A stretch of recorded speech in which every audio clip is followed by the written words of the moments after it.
We need to recognize the real MVPs of this football game, and they are the Minnesota Vikings defense, because without the Minnesota Vikings defense, the Minnesota Vikings do not win this football game.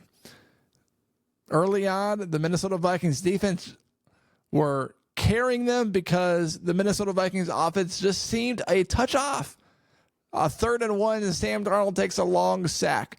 Another 3rd down opportunity, and the Minnesota Vikings don't convert it. It just seemed not quite in sync as they have been throughout the first 4 weeks of the season, and it happens. You just can't let it happen again. You just can't let this become a consistent problem, or that's going to be a problem for your defense, and there's going to just be too much weight to bear. So let's highlight the MVPs of this game. Early on, the Vikings take a 3-0 lead off a Will Reichard kick. Vikings get the Jets to punt the ball again after another 3 plays, which was awesome. Great way to start the game for the Vikings defense. 2 straight 3-and-outs for the New York Jets.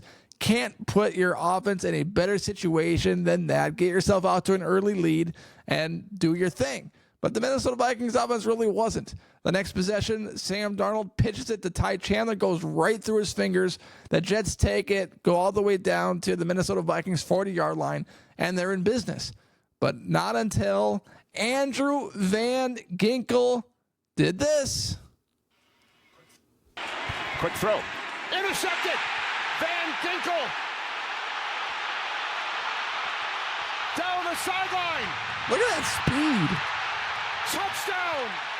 Another pick 6 for Andrew Van Ginkel.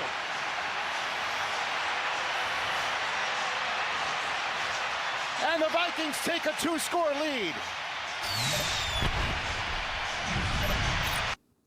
What I would like to see is the Minnesota Vikings adding Andrew Van Ginkel to goal line offensive packages, because this guy clearly has hands like a wide receiver, because this is the second time that he's picked off a quarterback and returned it for a touchdown. He picked off Daniel Jones in week 1 and walked in 5 yards for the touchdown. He picks Aaron Rodgers off and goes like 52 yards for a touchdown, which was absolutely incredible. The instincts, the ability to recognize what the quarterback is going to do and do what he needs to do to get the ball is incredible. And it is such amazing God-given talent that he can do that. So that's the first sensational play by the Minnesota Vikings defense. Let's take a look at the second one. Rodgers over the middle. It's high and picked. Intercepted by Cameron Bynum. Consecutive drives that have ended with a Vikings pick. Aaron Rodgers, first of all, what are you doing there? There was no room to throw it to your receiver. There's a cornerback on the bottom and a safety over the top. Sails it over his wide receiver right into Cam Bynum's hands. But you also have to credit Cam Bynum for catching that ball. Because how many times do you see throughout a football game where there's an opportunity for an interception and the guy just flat out drops it? Cam Bynum takes advantage of the opportunity, picks it off, and the Minnesota Vikings offense gets good field position again. So the Minnesota Vikings get off to a 17-0 lead in the second quarter because of what the Minnesota Vikings defense was able to do in that first half against the Aaron Rodgers-led New York Jets. Plus, Aaron Rodgers doesn't turn the football over much. He had 1 interception entering this game, and that happened in the first week of the season against the San Francisco 49ers. It's just not what he does. And the Vikings got him to turn the ball over 3 times in practically a must-win situation for the New York Jets. Also, another point to highlight was the Cam Bynum celebration. Look at that. The Parent Trap. I want to know how long it took Cam Bynum and Josh Metellus to memorize that celebration. Because you're not learning that in 1 minute. You're not learning that in one take. You've got to practice that multiple times. And that is a sensational celebration because the Parent Trap, that scene was a London scene. So that's pretty cool. An ode to the Parent Trap. And then the final interception, the game-sealing play from Mr. Stephon Gilmore. Rodgers, quick throw, and it's intercepted. Stephon Gilmore gets the Jets again. As a Patriot, as a Bill, and now as a Minnesota Viking. Mike Williams, the intended target.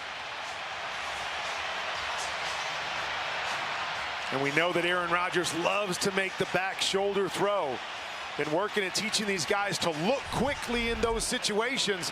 And you see Mike Williams' head came late. Good coverage by the savvy veteran right there. Holding him off, and what's he do? Get your head turned, find the football. Knowing what Aaron Rodgers likes to do is throw it quick. He locates it, the receiver does it. And a nice catch to finish the game. The wide receiver didn't even know Aaron Rodgers was throwing him the ball. But Stephon Gilmore does what a good cornerback does, and he turns his head. Because what so often happens on those kinds of plays is the cornerback doesn't turn his head, the receiver comes back to get the ball, and it's a pass interference, and the Jets have the ball at the 10-yard line with about 40 seconds remaining, which is plenty of time, way too much time. And he turns his head, gets his hands a little bit on the wide receiver, but he turned his head. That's the difference. The receiver didn't know it was coming. The quarterback turns his head, and he picks it off and takes advantage of a poor throw, a poor play, and the Minnesota Vikings come away with a victory and are 5-0 entering their bye week, carried by Brian Flores and the Minnesota Vikings defense. So cool. Big-time plays from big-time players, and this thing is coming together game after game. It wasn't the best effort or best play calling or best execution by the Minnesota Vikings offense, but the Vikings defense stepped up and carried them to a win, intercepting Aaron Rodgers 3 times. Huge clutch win, and credit to the Minnesota Vikings defense for doing it all.